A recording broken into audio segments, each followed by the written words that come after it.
You're on, mate. You're on. Must have been about 2:30 when I woke back up again.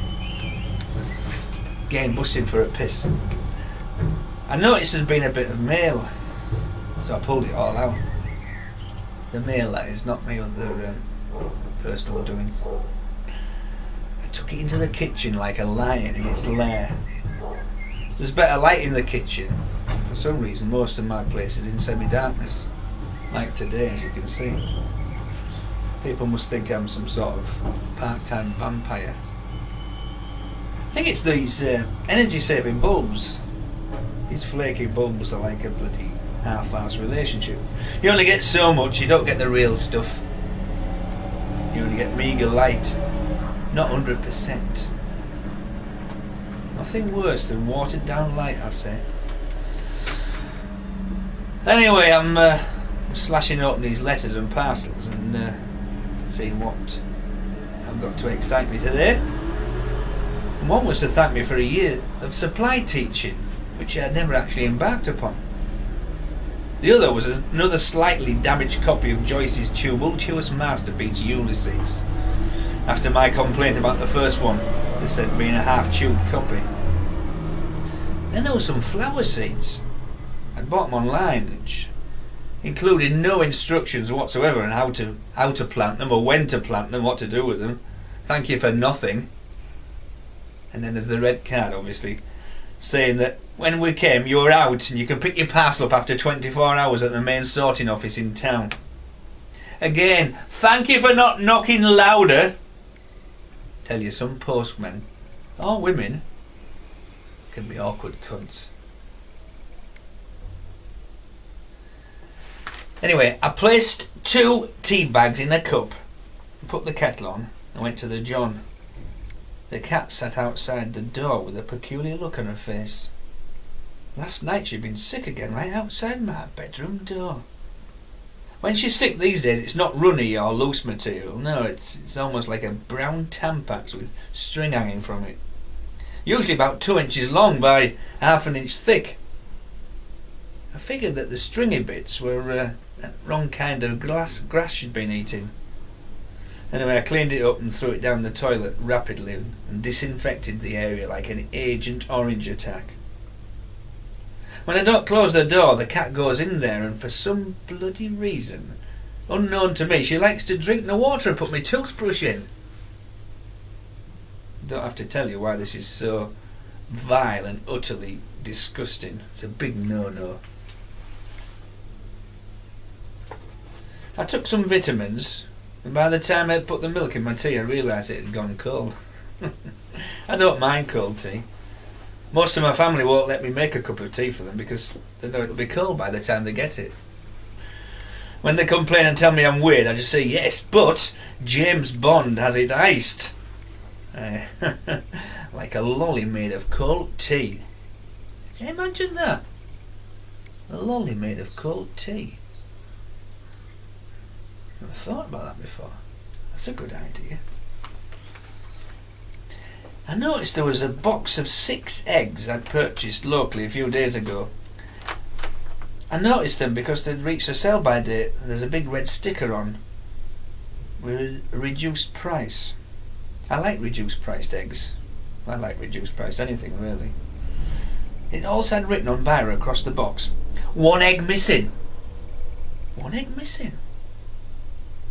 Not 1 egg smashed or 1 egg committed suicide. No, 1 egg missing. Not 1 egg gone. Or 1 egg damaged beyond repair. Or 1 egg wounded in action. But 1 egg missing. This made me think, had it escaped during the night? Had it gone AWOL? Had it run off with a succulent young tomato and fallen in love? A real mixed marriage that would be. Imagine their offspring. Young mixed side salads, they would call them. Get to the back of the bus, you mixed side salad.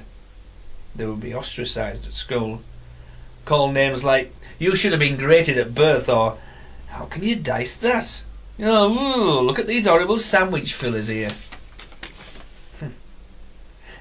He must have absconded for a reason. Maybe he knew something the others didn't, of what was to come. The omelette holocaust. And there's me assuming it was a male egg. Could have been a female egg. Could have been a gay egg. The prodigal egg. In fact, for all I know, it could have committed suicide. Probably knew what its fate was going to be. The suicidal egg. So, after these and many more assorted fractured thoughts, I put the remaining 5 eggs into a pan of warm water and placed the pan on the stove, marked 2. I know 2 is hardly sufficient, but recently when boiling eggs I've tended to place them on the stove at, say, 5. Then gone into the front room to watch some engrossing, predictable film on TV. Then I'm disturbed by a loud popping and cracking noise. After establishing it's not burglars breaking in or the cat trapped in the flap again, I discover the eggs have boiled dry again. There's nothing worse than your eggs boiling dry. It destroys the bottom of the pan. The eggs become like grenades. This has happened twice in the last month. So safety first, belt and braces, and as they say, leave it on 2. And if I do forget or get distracted, shut up! Fucking dog. If I do get distracted, which no doubt will happen, by neighbourhood dogs barking their heads off, it's not a catastrophe. While the eggy weggies were fermenting quietly in the said pan, I spied an array of bananas I'd forgotten about. I don't like a banana. I normally have at least one a day, but for some reason I've not had a banana for a couple of days now. But I do like a banana. I do tend to get invaded quite a lot by those tiny fruit flies which make a home in my banana bowl. I've tried various ways to combat these pesky things, ranging from a jar with a vinegar wine in, or beetroot juice with tin foil over the top with small holes in it. This is so that once they're in, they can't get back out again. It worked for a while, but after a period I got the impression it was actually helping them to breed. There seemed to be twice as many of them, and they were joined by the small black flies you get living round the drains in the bathroom. These are the kind of flies that like the soap and damp cloths. They must be incredibly clean flies. So when choosing my banana from the bunch of around 6, I noticed that since I had bought them a few days ago, they're now peppered with this brown freckly stuff. I wondered how this could happen. And I surmised that it was these flies bombarding the banana skins day and night, looking for a way in, looking for a break in the skin.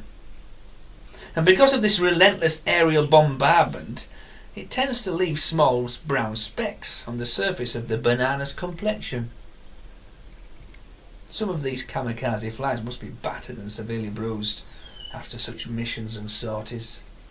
Must be brave lads. I tore off the least affected one and tried to remember what type of flower these seeds would produce if and when I planted them.